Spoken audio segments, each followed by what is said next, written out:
Hello, my dear listener, and welcome to a place where stories come alive and English learns itself. This is Woo English, your secret garden of words, your magic carpet to fluency. And today, oh today, we have a story that will make your heart race while your English grows. Picture this. A spy plane gliding silently over Cuba, grainy photographs that hide a terrifying secret, and two world leaders playing the most dangerous game of chess ever played, with nuclear weapons as their pieces. This isn't just history. This is the Cuban Missile Crisis as you've never heard it before. Every word designed to sharpen your English, every scene crafted to pull you deeper into the drama, every pause, every whisper, helping the language flow into your mind like never before.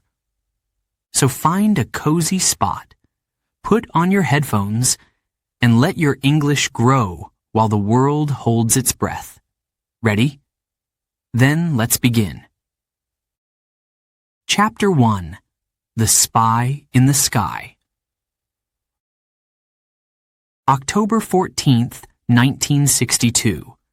A crisp autumn morning. High above the Caribbean, an American U-2 spy plane sliced through thin, cold air. Its pilot, Major Richard Heiser, breathed steadily inside his pressurized suit. Just another routine mission. Or so he thought. Click, click, click. The plane's powerful camera snapped photos every few seconds. Click. Palm trees. Click. A quiet village. Click. Then, something that didn't belong. Long, canvas-covered shapes, arranged in perfect lines. Military trucks. Fuel tanks. And were those launch pads? The photos that changed history. Later that day, in a dark CIA lab in Washington, analysts hunched over the grainy black and white images. "My God," one whispered. His finger trembled as it traced the outline on the photo. There, hidden beneath Cuban palm trees. Soviet SS-4 nuclear missiles. Range: 1,300 miles, enough to hit Washington, New York, Chicago, with just 5 minutes warning. The knock on the door. It was late when McGeorge Bundy, Kennedy's national security advisor, got the call. "Sir, you need to see this, now." In the White House map room, the photos lay spread out like pieces of a terrible puzzle. Bundy's face went pale. "Does the president know?" The analyst shook his head. "Not yet." The president wakes up. 7 a.m. The sun rose over Washington. Kennedy was shaving when Bundy walked in. No hello, no small talk. Just 8 words that would change everything. "Mr. President, there are nuclear missiles in Cuba." The razor froze mid-stroke. For a long moment, silence. Then Kennedy said quietly, "We need to meet. Now." The world still sleeps. Outside, Washington went about its Sunday morning. Children played in yards. Couples read newspapers. No one knew that while they drank their coffee, the countdown to Armageddon had begun. And so it began. not with a bang, but with the quiet click of a camera. The world was one step closer to the edge and didn't even know it. Chapter 2. The President's Burden. Washington, D.C., October 16th, 1962. The Oval Office was quiet, too quiet. The heavy curtains were drawn. A cool October breeze rattled the windows. At the great wooden desk sat John F. Kennedy, the President of the United States. His fingers tapped the surface, slow, steady, thoughtful. Across from him, his advisers waited. The air was thick with unease. No one spoke. No one moved. Then, finally, the director of the CIA took a breath and said it. Mr. President, we have photographic proof. Soviet nuclear missiles in Cuba. Silence. Kennedy's expression did not change. His blue eyes stayed locked on the man before him. How many? His voice was calm, measured. The reply came quickly. At least a dozen, maybe more. Some of them are already operational. Kennedy exhaled. Slowly. His jaw tightened. This was it. The nightmare they had all feared. The Soviet Union had placed nuclear weapons just 90 miles from American soil, close enough to reach Washington, New York, every major city in the eastern United States in minutes. The world had changed. Kennedy leaned back, his mind racing. He glanced at the men around him, his brother, Robert, the Secretary of Defense, the generals, the intelligence officers, the political advisers. Each one had an opinion. Each one had a plan.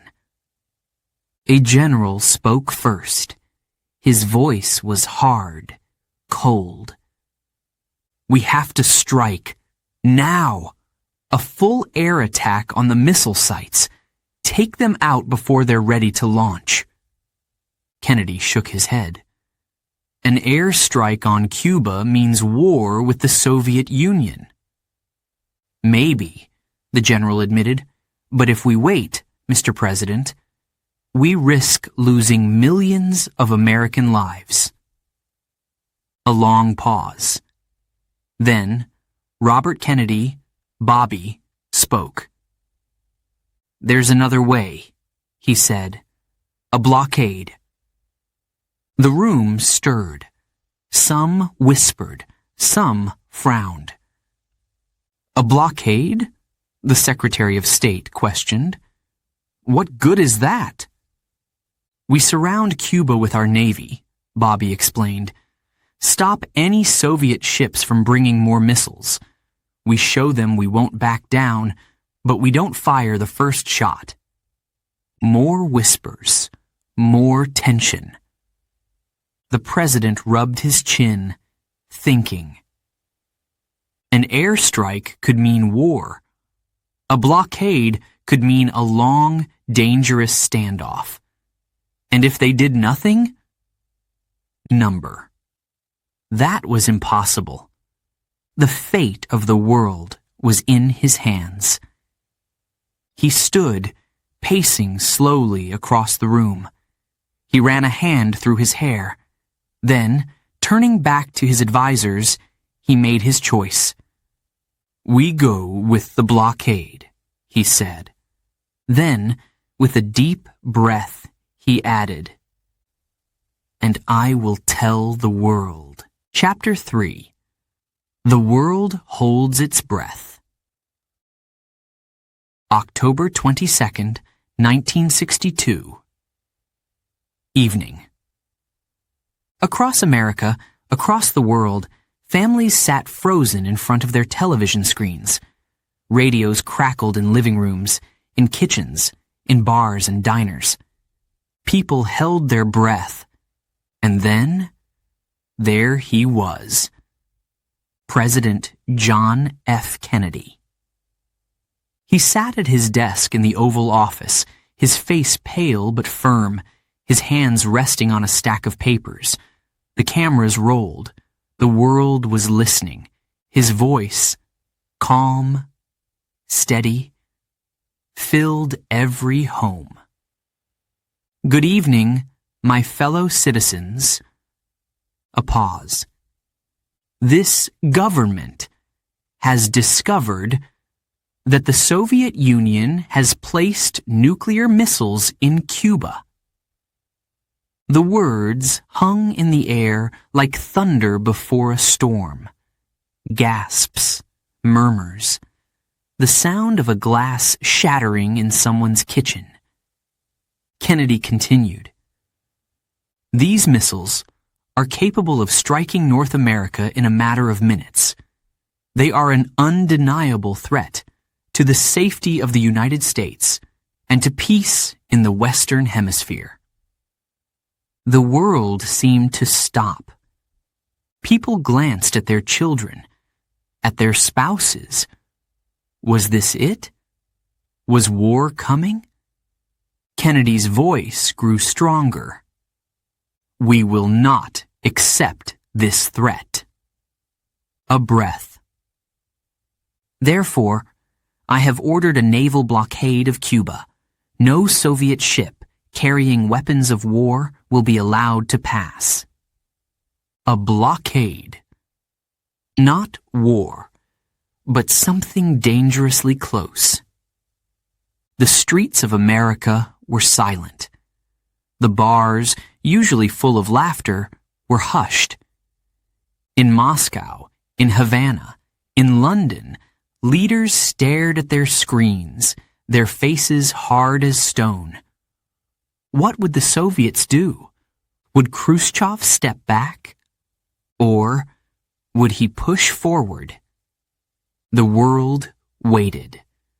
The next move belonged to Moscow.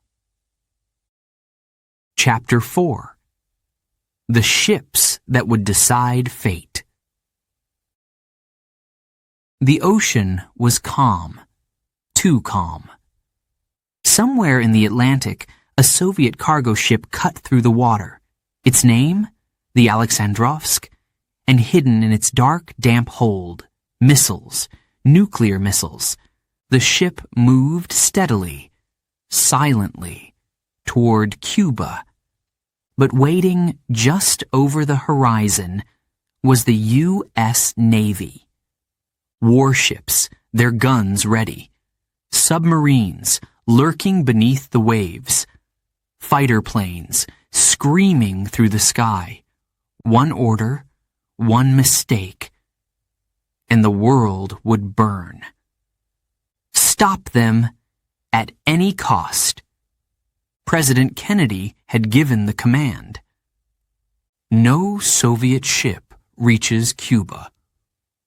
The U.S. Navy formed a blockade, a wall of steel in the ocean. Their mission? Stop, inspect, and if necessary, turn back every Soviet vessel. But what if the Soviets refused? What if they called America's bluff? The rules of engagement were clear. If a ship ignores warnings, you fire. But a single shot could start World War III. They're not stopping. On October 24th, 1962, the moment arrived. A Soviet tanker, the Bucharest, approached the blockade. American warships locked onto it. Radars beeped. Guns turned. A voice crackled over the radio. "Stop your engines. Prepare for inspection." Silence. Then, the Bucharest slowed, but did not stop.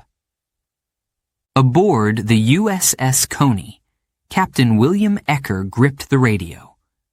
"Do we fire, sir?" a young officer asked. Ecker hesitated. One word, and history changes forever. The world holds its breath. In Moscow, Khrushchev waited. In Washington, Kennedy stared at the maps. In homes across America, families huddled around radios. Would there be war? Then, a miracle. The Bucharest stopped. And then, it turned around. The first Soviet ship had backed down. But the crisis wasn't over. Another ship was coming. A bigger one. A dangerous one. The Grozny, carrying nuclear warheads. And this time, the Soviets might not retreat. This is the moment. October 25th. The Grozny steamed forward. American warships moved to intercept. Fighter jets roared overhead. The radio blared again. Stop, or be boarded. No response. The Grozny kept coming. Closer, closer. Then, a message from Moscow. A secret order. The Grozny stopped and turned away. The edge of the abyss. For 3 days, the world had balanced on a knife's edge. One wrong move, one panicked captain, one misunderstood signal, and millions would have died. But in that moment, cool heads had won. The Soviets had blinked. The blockade held. But the crisis was far from over, because in Cuba, the missiles were still there, and time was running out. What would you have done? Would you have fired or waited? In those tense hours, the fate of the world rested not on grand speeches, but on the choices of ordinary men. Men who stared into the darkness and chose, just in time, to step back. Chapter 5. Fear in the Streets. October 27th, 1962.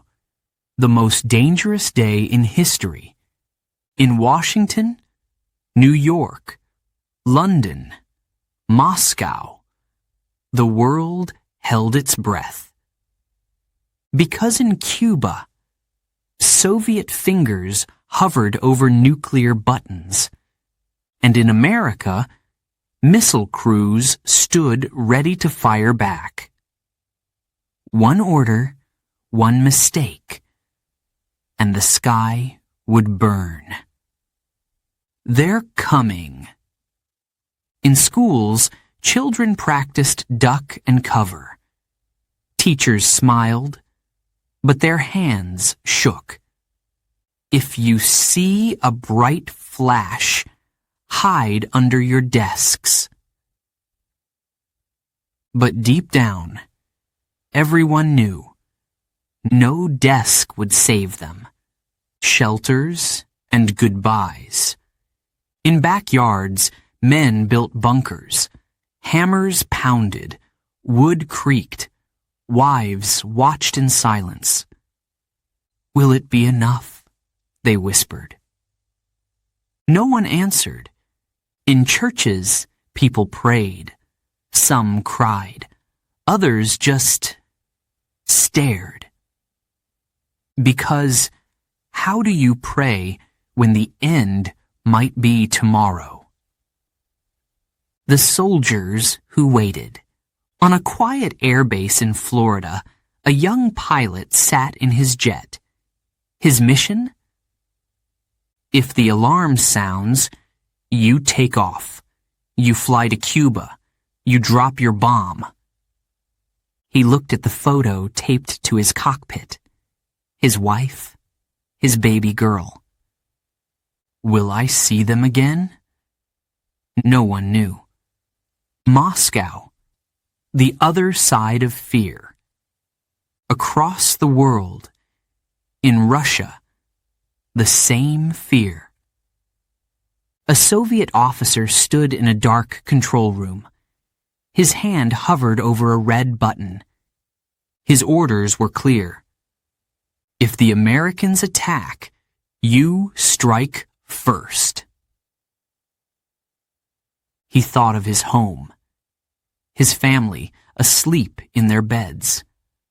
Will I kill millions to save my own? The clock ticked. The world stops. In New York, traffic jammed as people fled the city. In London, radios played nothing but emergency broadcasts. In Moscow, long lines formed at food stores. Everyone knew, if the bombs fell today, no one would need groceries tomorrow. A phone call that changed everything. Then, at the White House, a phone rang. Kennedy picked it up. A voice crackled through, "Khrushchev wants to talk." A secret deal? A way out? For the first time in days, hope. But outside, the world still waited. Still prayed. Still stared at the sky. That night, millions of parents tucked their children into bed and wondered, will the sun rise tomorrow? No one knew. And that was the true terror of the Cuban Missile Crisis. Chapter 6. The Secret Messages. October 26th, 1962. The world stood at the edge, but in the shadows, a desperate game was being played. Not with weapons, not with threats, but with words, secret words. The first letter. In Moscow, Nikita Khrushchev sat alone in his office. His face was tired, his hands unsteady. For days he had bluffed, threatened, pushed the world toward war. But now, he hesitated. What have I done? With a deep breath, he picked up his pen and began to write. A letter to John F. Kennedy. Not as an enemy, but as a man who finally understood. If we do not stop now, the world will burn. A strange delivery. In Washington, a young aide rushed into the Oval Office. Mr. President, a message from Khrushchev. Kennedy snatched the paper. His eyes raced over the words. For the first time in days, a flicker of hope. The Soviet leader was offering a deal. Remove your missiles from Turkey, and we will take ours from Cuba. No bombs, no war, just a way out. But then, the second letter. The next morning, another message arrived. This one was different, hard, cold, full of threats. The USSR will not back down. Kennedy's heart sank. Which Khrushchev is real, he wondered, the one who fears war or the one who demands victory? His advisors argued. Some wanted to attack. Others begged for patience. But Kennedy, he saw something they didn't. A chance. the boldest decision. That night, Kennedy made his choice. He would ignore the second letter. He would answer the first one, the desperate one, and he would take a risk, a terrifying risk. He sent his brother, Robert Kennedy, to meet secretly with the Soviet ambassador. The message was simple. We will remove our missiles from Turkey, but you must never tell the world we backed down. A silent deal, a face-saving lie. Would Khrushchev accept? The longest night. Hours passed. Kennedy paced the Oval Office. Khrushchev stared at the Kremlin walls. In the Atlantic, ships still steamed toward the blockade. In Cuba, Soviet soldiers kept their fingers on the triggers. And then, the answer. A radio crackled to life in the White House. Moscow has agreed. Khrushchev's final message was clear. The missiles will leave Cuba. The war is over. Just like that, the world stepped back from the edge. Pride could have killed us all, but in the end, two men chose reason over rage. They whispered when the world expected screams. They bent so the world wouldn't break. Chapter 7. The Last Desperate Hours. October 28th, 1962. Dawn. The world had one last chance to avoid nuclear war. Kennedy's secret deal with Khrushchev was made. But in Cuba, Soviet missiles still stood ready, and time was running out. The clock strikes. In the White House Situation Room, red-eyed advisors hunched over maps. 12 hours, someone whispered. That was the deadline.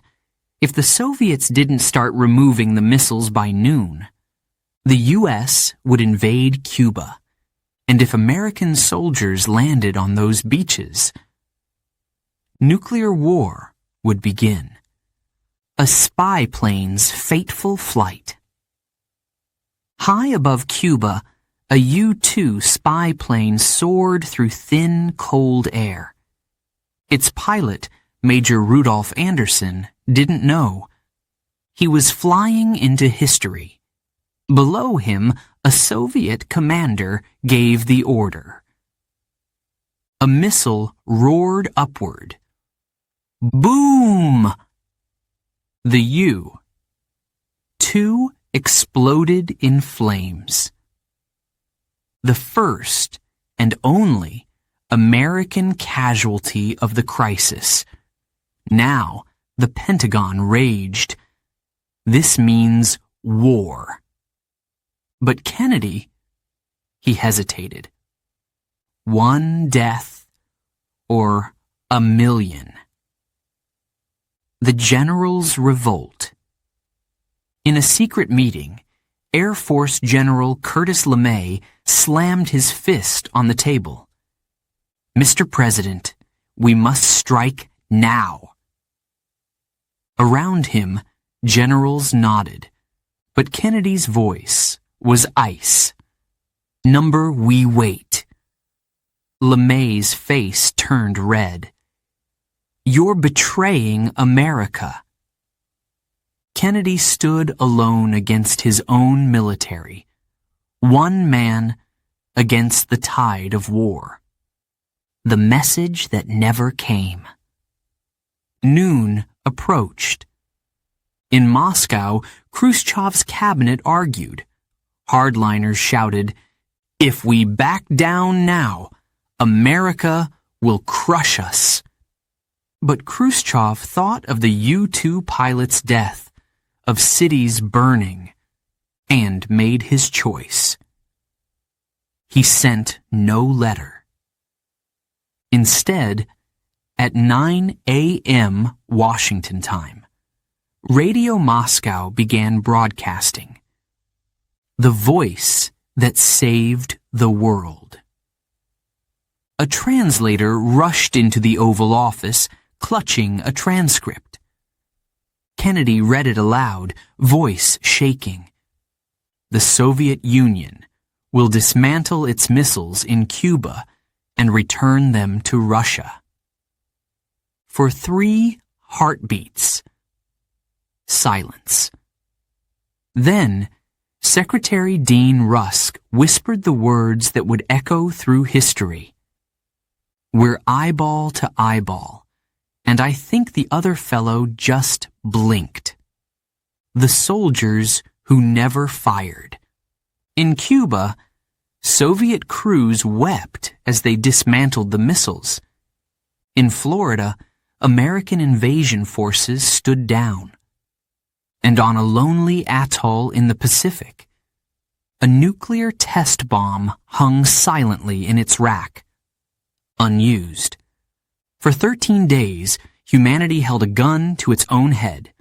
On the last day, at the last hour, we put it down. But ask yourself, next time, will we be so lucky? Chapter 8. A World Changed Forever. November 2nd, 1962. The Soviet ships turned away. The missiles were crated up. The blockade lifted. The crisis was over. But nothing would ever be the same again. The ghosts of war. In Havana, Fidel Castro raged. "We were ready to die," he shouted. But no one listened. In Moscow, Khrushchev sat alone. Some called him weak, others wise.